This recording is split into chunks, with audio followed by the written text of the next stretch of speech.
StraightallDay.com. Now tuned in to the show where you earn the discipline to show up day after day, to do the work, the confidence to put yourself out there boldly and authentically, and the mental toughness to continue showing up, doing the work, putting yourself out there even when the success you've expected to achieve is yet to be achieved. And on top of all this, you get a huge dose of personal initiative, which is the go-getter energy that moves any one of us out there, including yourself, to go and make things happen instead of waiting for things to happen. We put all this together in one bundle, one package, one mindset, one method, one philosophy, one framework, one system, one university. Yes, there is a university. Stop paying for college. They're robbing you anyway. They're just trying to put you in debt. This is called Work on Your Game. My name is Dre Baldwin, also known as Dre All Day, and welcome to the show. And the topic here today, we are talking the benefits and the responsibilities that come with ownership. Benefits and responsibilities that come with ownership. This is a topic that I thought of, believe it or not, when I was on social media. This is probably maybe months ago from when you're listening to this. And I saw Kanye West, who is, everybody knows who Kanye West is. I mean, he had a failed attempt at winning the presidency in the 2020 election. We also know him for his work as a musical artist. And Kanye at the time, we know Kanye talks about all kinds of different stuff on different days. But on this particular day, he was talking about his recording contract. And he was just talking about the fact that he wants to help free all musical artists from recording contracts that don't allow them enough power or enough leverage, or allow the artists to make as much money as the artists, according to Kanye, as much Kanye believes the artists should make for being the creators that they are and, you know, creating the art that they create. And while I understood the general concept of what Kanye was saying, he wants artists to, you know, keep more of the money that they are generating through their work. At the same time, we also got to look at the situation for exactly what it is. When you are signed to a label, or if you're working for a company, which is basically what it is when you're signed to a record label, you are working, and the company basically has ownership over the stuff that you have out there. They have ownership of your master recordings, which means they really have control over what happens with that music even more than you do. Even though you're the one who's, you know, making the song and doing the raps and performing and doing the concerts and all of that.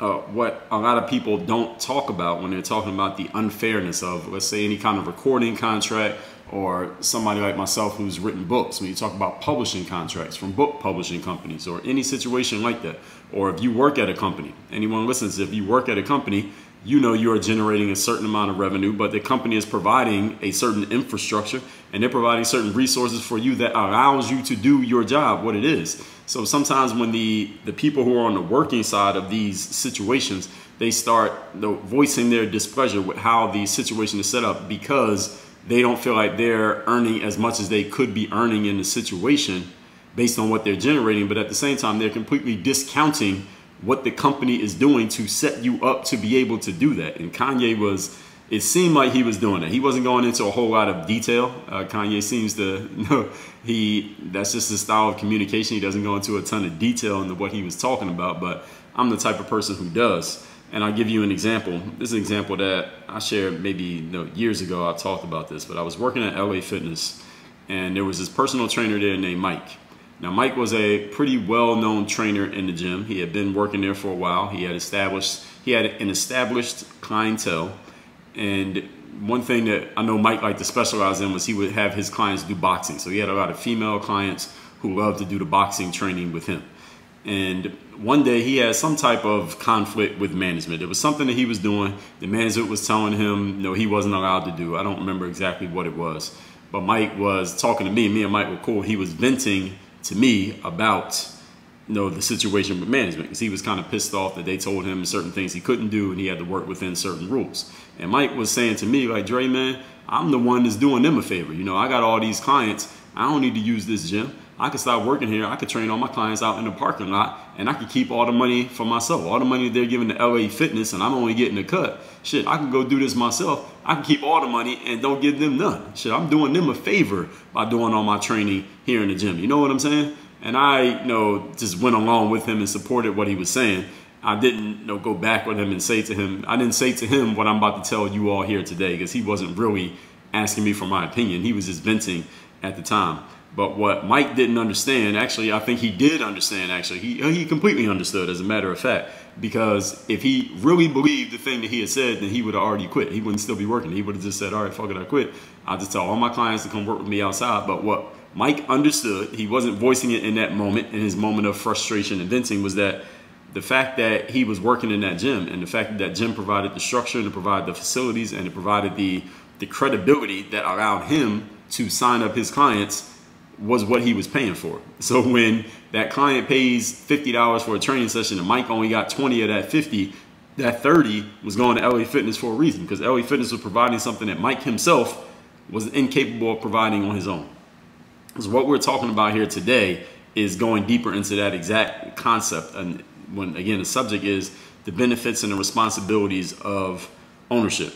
There are great ideas that will benefit the creators, that benefit the people who are on the working side of these equations. However, these things are not as simple as somebody like Kanye or like my old coworker Mike made it sound. Is not as simple or is not as simple as it would be for somebody like Kanye West to do it. Because Kanye has no other business ventures, it appears, outside of making music. He has a fashion company, and it seems like his fashion company has made him a lot more money than his music business has made him. So he has the resources and the skills and probably the people around him that he could be able to provide a lot of things that a record company is providing on his behalf. He could do it on his own, but not every artist has that. Not every artist has the mindset to do it, first of all, and not every artist has the resources to do it, second of all. So the thing that Kanye says sounds great in theory, but in practice, is it so easy? We don't know. That's what we're going to talk about here today. So today we're going to talk about why it's not that simple, and we're going to get into the whole topic of creative control and what that actually entails, because a lot of people would like to have creative control of what they do. When I talk about writing my book, Work on Your Game, and someone asked me, a publisher once asked me, would you ever think about doing another book with a traditional publisher outside of just publishing your books through Work on Your Game publishing? And I said yes, but they would have to make me an offer that I can't refuse. And one of the things that will be very important to me if I ever do another publishing deal is I need creative control. In other words, the kind of language that I'm going to use in my book, I need control over that. The final cover design is a very important thing, because we do judge books by their cover. I need creative control over that, and any company that's not willing to give me that creative control, then the answer is no, I'm not doing a deal. And we had to do a better deal, as far as we had to do a certain type of deal, rather, as far as what the ownership would go, as far as the royalties, the percentages, and all those things. That, again, if you remember this Kanye rant on Twitter, you can probably look it up. You can probably Google this rant, where he posted like every page of his record contract, and there are pages and pages, like a 30-page contract with all these details that people probably don't read and don't even understand, even when they're signing it, that allows the company to make a whole lot more money off his music, off the artist's music, than the artist is making themselves. But anyway, let's talk about this creative control, what it entails, what it really means on both sides of the equation, when you have it and when you don't, and what responsibilities come with it. Point number one, the topic here today is the benefits and responsibilities of ownership. Number one, when you are the owner, you either have to or you get to do it all. Now, this just depends on your perspective, the way that you decide to look at it. When you're the owner, you either have to do everything or you get to do everything, whichever way you decide to feel about it. Maybe it changes from day to day. See, Kanye West, the way he was talking in his tweet storm, is he has the resources to say fuck you to the labels. He can tell a label, fuck you, I don't need you anymore, I'm out of my contract, I don't want to sign with you anymore, I don't like the deal, no, I'm not dealing with you, I'm going to do everything myself. Kanye has, again, according to at least what he's said about his own businesses, he has the fuck you money that he can put together his own business structure. He has the fuck you knowledge that he knows how to put together a business. He's done it already outside of the music industry.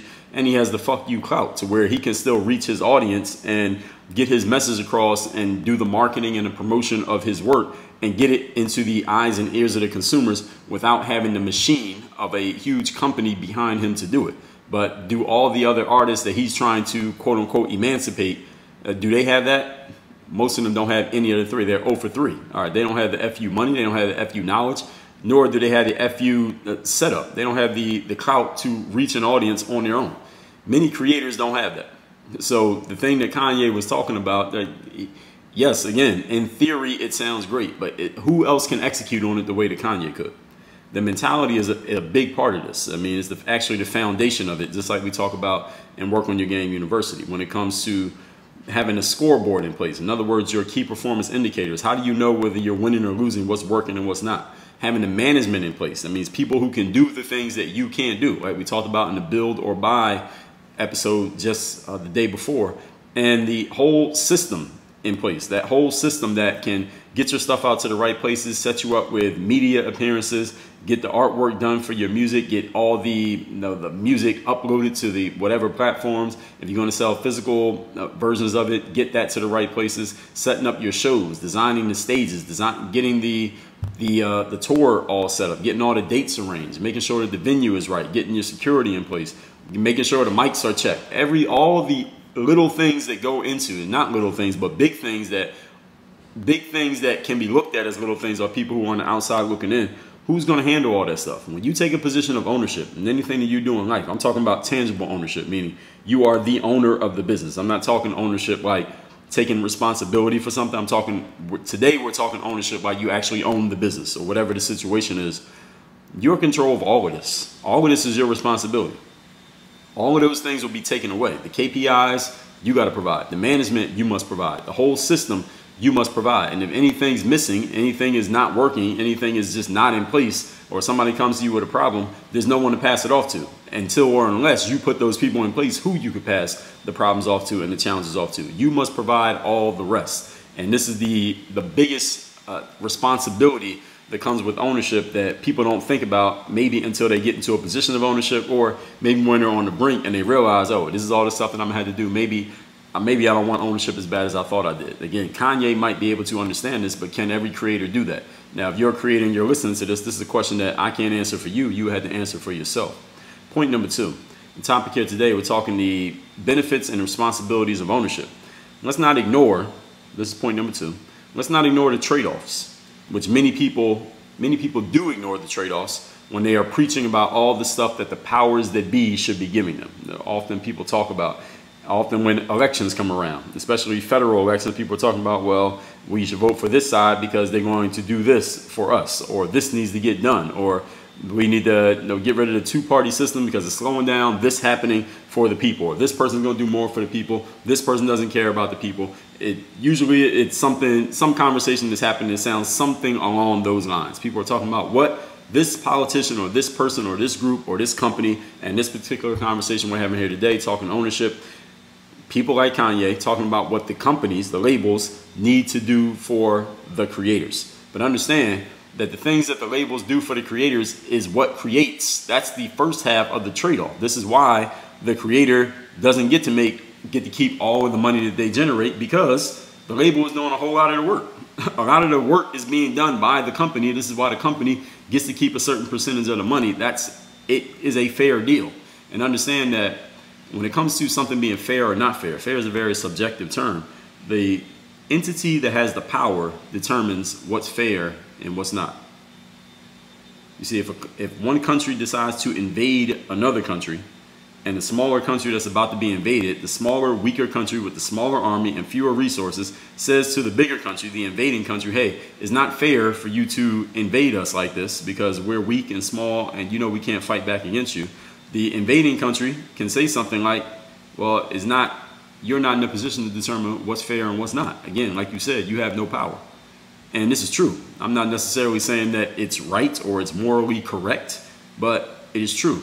Whoever has the power determines what's fair and what's not, what's equal and what's not, what's right and what's not doesn't really matter, because the person in power gets to decide that. So the trade-offs, going back to my point here, we're still on point number 2, the topic, the benefits and responsibilities of ownership. Many people ignore the trade-offs when they're talking about all the stuff the powers that be should do or aren't doing. My question is, when you're asking the powers that be, if you work at a company and you want the company to give you more, what are you willing to give up in order to get it? Because you have to remember, the first rule of economics is nothing's free. Nothing in this world is free. First rule of economics, there's no such thing as a free lunch.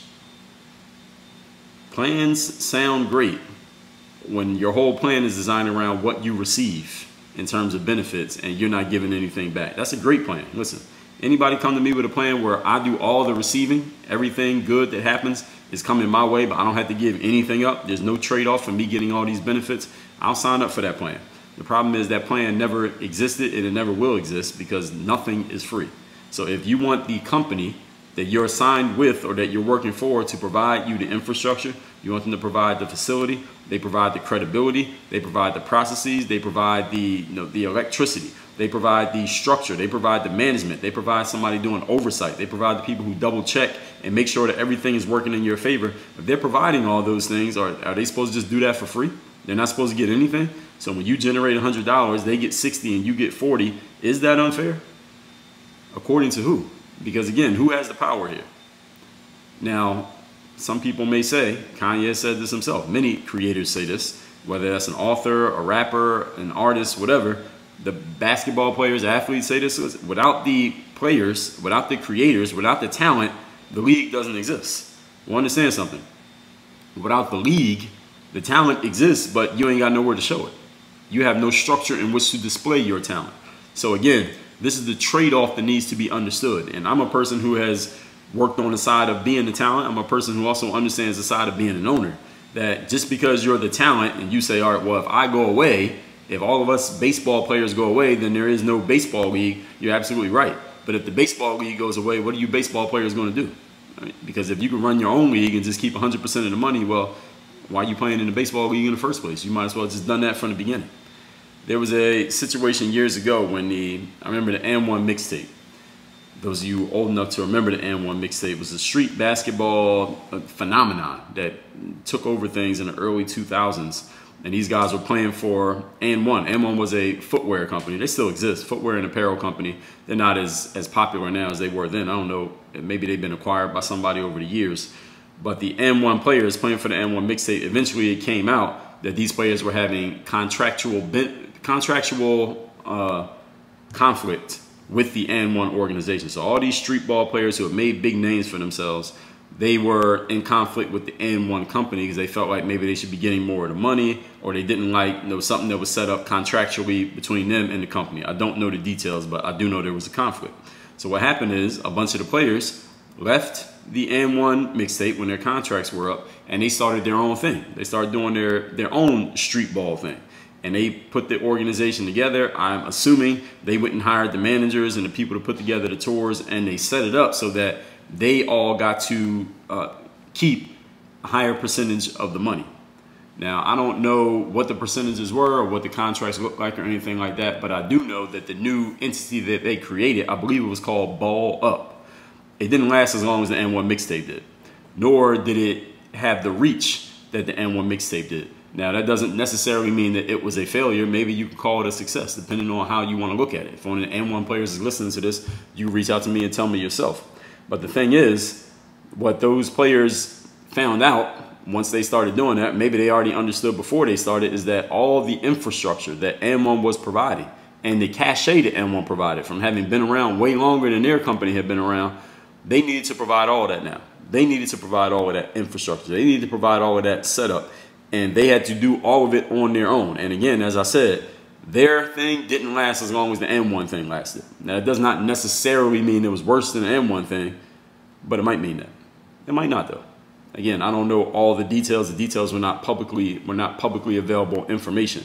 But this is the setup that a company offers you, that LA Fitness was offering my coworker Mike, that he knew that. He understood it inherently, because when I stopped working at LA Fitness, Mike was still working there. All right, plans sound great, ladies and gentlemen, when all it is the powers that be need to give you everything. But if you're not giving anything up, understand that there's a hook. There's a hook in that bait, okay? You know what happens to fish who see some bait and they just go grab it? They don't realize that there's a hook on there's a hook inside of it, and they don't get to tell the story of what happened after that. All right, so make sure that you're not, if you're putting yourself in a situation or you're expressing that there are certain benefits that you want to receive, but is nothing in that receiving that encourages you giving anything back, all right, you're probably dreaming, hoping, and wishing more than you are actually strategizing and planning or negotiating. Point number 3, the topic here today is we're talking the benefits and responsibilities of ownership. Understand that true ownership means that you own the land on which your entity is built. And I guess this is what the Ball Up guys were doing when they left the N1 mixtape. They understood they didn't own the N1 mixtape brand, but they owned that Ball Up brand when they went and created it. That's what true ownership is about. If your business is built on a platform which you don't own, they own you. I talked about this back in episode 1114. How much does social media matter to your business? In episode number, where is that? 1114. How much does social media matter for your business?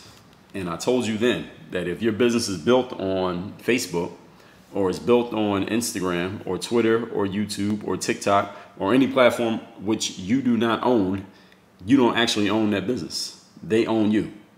Because as soon as they decide to start charging you to reach your audience, like something a company like Facebook does already, or they decide to just delete your account without offering you any reason why, because they are a private company, they can do it, and it's happened to many people. I had somebody reach out to me just 2 days ago, tell me that they built up an Instagram account to 100,000 followers, and then Instagram deleted it for copyright infringement, and now they got to start all over from zero. And that's what happens when you don't own the land. When you don't own the land, the company can do whatever they want to do. So when you're an artist or a publisher or a creator or an athlete playing for a league or a company that you don't have an ownership stake in, therefore, though you may get a say, at the end of everybody getting their say, the company gets to do whatever it is they decide they want to do because they're the owners. Sometimes they're going to make decisions that are not the ones that you want them to make. And you can make some noise, you can try to publicly shame them, but at the end of all that, listen, power respects power. I told you about this a couple weeks ago. The company that owns the land, no matter what they're paying you, they're going to be making more. No matter how much you watch basketball, professional basketball, you see the players are making so much, you're like, damn, that's a lot of money they're making. Listen, the owners are making way more than all of them in many multiples. Now, is that fair? Yes, it's fair. Why? Because the owners are the one who created the land for them to be playing on. They're playing on land that the owners built. That's just the way that it is. They can pay you what they pay you because they're making many multiples of what you get paid. So if you work at a job and your boss is paying you $15 an hour, they're making at least $16 an hour. Again, just a rough example, because they're making money every time they pay you. They're making more than what they're giving you. Otherwise, they'd be going out of business. Wouldn't make any sense. But the company can do this because they're providing things for you. They're providing the services. They're providing the infrastructure. They're providing the framework. They're providing the platform. They're setting everything up for you. All you got to do is show up and do your thing. All you got to do is get on the mic and make songs. All you got to do is sit down at the computer and write out a book. All you have to do is show up to the gym and play basketball. Or who set up the arena? Who set up the cameras? Who makes sure the gym floor is clean? Who is getting all the fans to buy the tickets? Who's making sure that the arena is air conditioned? Who's setting up all the concession stands? Who has the parking lot organized with parking attendants and make sure everybody has a place to park their cars? Who's doing all these things? Who's running the TV ads? Who's hiring the announcers and the color commentators for during the game? Who's doing all these things? The owners are doing this. So whenever you hear creators or performers or people who are in the talent category complain about how much the ownership is putting in their pocket or how little the talent is putting in their pocket, ask yourself, well, how much is the ownership or the company or the powers that be, how much are they providing in infrastructure for the talent? And if you're completely discrediting that, then that makes no sense. Like, you can't come to a negotiating table and just act like the infrastructure that's being provided doesn't matter, because without that infrastructure, you wouldn't have a name either. That's why they're able to dictate, because they provide all these things. So when people complain about companies, but they don't want to do all the stuff that the company does. All right, do you want to hire an accountant? Do you want to hire managers? Do you want to do all the ticket sales? Do you want to go and make sure you got the right security in the right place? Do you want to go train all the staff? Do you want to be doing all these things? Because if you want to be the owner, all of these are part of your responsibilities. Now, again, it sounds good when you're talking about it, and it sounds good when you see someone who has done it and they can make it appear to be easy, but there's a lot more work than it looks like from the outside looking in. That's why the powers that be are in a position to dictate, because they are doing all these things that the average person doesn't even quite understand is happening behind the scenes. Point number 4, the topic here today is the benefits and the responsibilities of ownership. Understand that there are accessories that come with ownership. When you're in a position of ownership, there needs to be management. That means who is overseeing the day-to-day. There needs to be accountability. Who is making sure that things actually get done on a day-to-day, and who's being held responsible when things are not being done the right way. There are people who need to look into the details. The details people could be your accountants. The details people can be your assistants. The details people can be the ones who do the editing and make sure that all the I's are dotted and the T's are crossed. There needs to be people in place who are filling all the gaps that will exist when all you're doing is creating. Who's going to do everything else? Like we talked about in the buy or build episode, when you're doing the things that you do best, there are a whole lot of other jobs that go around that. So if I like to write, there needs to be somebody who can design covers, someone who can package up a book, someone who can design the interior, someone who will edit the book, someone who would design the cover of the book, someone who can get the book into the bookstores, who can get it to Amazon, make sure we have fulfillment so that if somebody orders 30 copies of the book, we can actually ship them 30 copies of the book. Someone who's doing the accounting to make sure that the receipts match up to the number of the books sold. Someone who's making sure that we're actually making a profit on these books so that our business can survive and that everybody's getting paid. Someone who's making sure that everybody gets paid when they're supposed to get paid. There are a whole lot of other jobs that need to be done when you're in a position of ownership, and it's your job to make sure all those jobs are fulfilled. Are you willing to do that? Because all of these people are working for you. So that means you need to either watch them or you need to have somebody watching them and then watch that person. You need to check on these things. And if anything falters, it eventually will all fall back on you. Now, hopefully you have structure in place to where that doesn't happen. But this is the essence of being in a position of ownership, is that you own it. It's all you.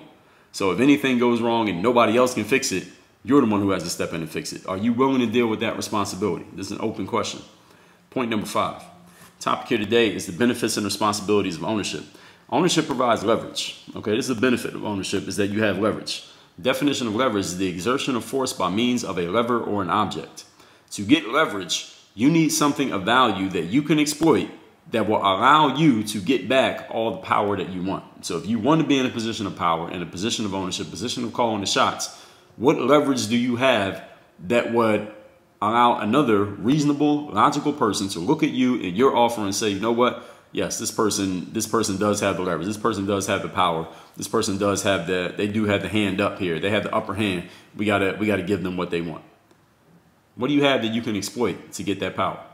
Skill, knowledge. Do you have results that you have produced? Do you have time, money, attention, energy, focus? What do you have that you can leverage that will put you in that position of power? And then once you get in that position of power, what do you have that will allow you to put all these extra pieces, all these accessories to ownership around you so that everything works the way it is supposed to? These are questions that you must answer if and when you step into a position of ownership. Even if you're thinking about it, you have to answer these questions. Let's recap today's class. Actually, before we do that, on that point number 5, Kanye West, as I mentioned earlier, he has the leverage. The leverage is he has his own company outside of music where he's creating fashion, and this company is worth a lot of money, at least according to what Kanye West has said. Therefore, he has the resources in place. He has already created this structure in order to do his fashion stuff. Now he can just transfer those same principles and maybe even the same people into the music stuff. So he will be able to do this. He also has the leverage of that he has a huge audience. He sold a lot of records. He is an icon in the fashion world, and he has access to certain people that not everybody has access to because of his status in the industry. That is leverage. Knowing people is leverage. I told you the book, Robert G. Allen, he wrote a book called Creating Wealth. He listed 8 forms of capital in life. All right, there are tangible capital and there's intangible capital. The tangible is cash, credit, real estate, or a steady paycheck. All of those are tangible capital. If any of you ever try to get a loan, they're going to ask you for one of these 4 things: cash, credit, do you own real estate, or do you have a steady income? If you have a combination of those, even better. And then there are the intangible assets. If I can remember what they are courage, time, relationships, and knowledge. Courage, time, relationships, and knowledge. Kanye West has the leverage. He might have all 8 of these.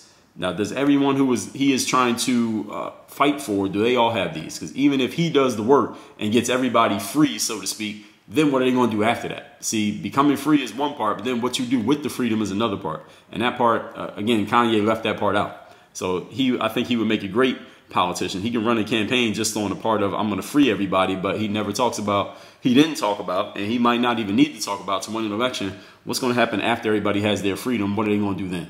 All right, and that's the question that I'm addressing right here. And these are some tough questions that people don't always really want to think about. But if you're serious about stepping into a position of ownership, you have to answer these questions, not just think about them, but you have to answer them.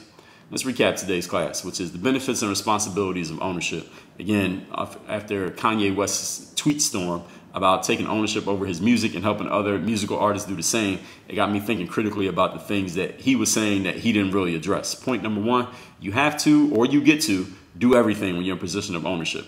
So do you have the position to say F you to the companies? Do you have the money? Do you have the creativity? Do you have the structure in place? When you step into a position of ownership, you must provide everything that the company or the infrastructure was providing before. Do you have that, and are you ready for that? Number two, don't ignore the trade-offs. Many people do so when they're preaching about all the stuff that the powers that be should give to them. Well, what are you willing to give in exchange in order to have it? First rule of economics, there is no such thing as a free lunch. You can't just receive and not give anything back. Number three, true ownership. If your business is built on a platform which you don't own, you own nothing. If your business is built on any social media platform, you do not own a business. The business, that company, that platform owns you. And they can get rid of you just as quickly as you built what you built. That's why they can take a percentage of your money. That's why YouTube takes 45% of the ad revenue every time you post a video and you run ads on it. Whatever amount of money you make, or double that, that's how much money you actually generated. What you got is just that your cut after YouTube takes their cut off. They're allowed to dictate to you. Why? Because if they went away or they kicked you off, where else you going to publish your videos? All right, there's nowhere else for you to do it. There is no competition. And number four, accessories for ownership. Management, accountability, details people, all gaps need to be filled, and everybody's working for you. So you have to watch them or have somebody watching them. And if something falters, it is all your responsibility. And number five, ownership provides leverage. The definition of leverage is the exertion of force by means of a lever or an object. To get leverage, you need something of value you can exploit for getting that power. Skills, knowledge, results, performance, a track record, time, money, attention, energy, focus. What do you have that you're willing to exchange or that you are able to leverage to get the power that you want? Until you answer these questions, you're not actually ready to step into a position of ownership, because it is a lot more responsibilities than there are benefits. Most people don't talk about them. Today we did.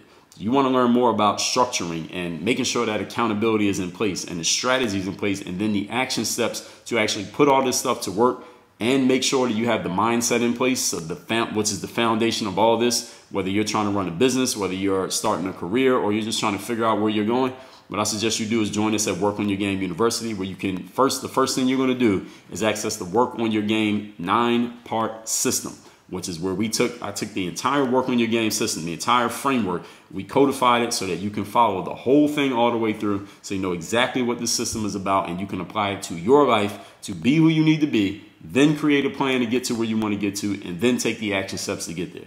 That sounds like you. People who are ambitious, serious about going somewhere, you just need a plan in place, and then you need to take action, and you need someone who can help you and answer your questions along the way. Work on Your Game University is the place to do it. Take a listen to what we're about to tell you. Work on your game. Dre all day.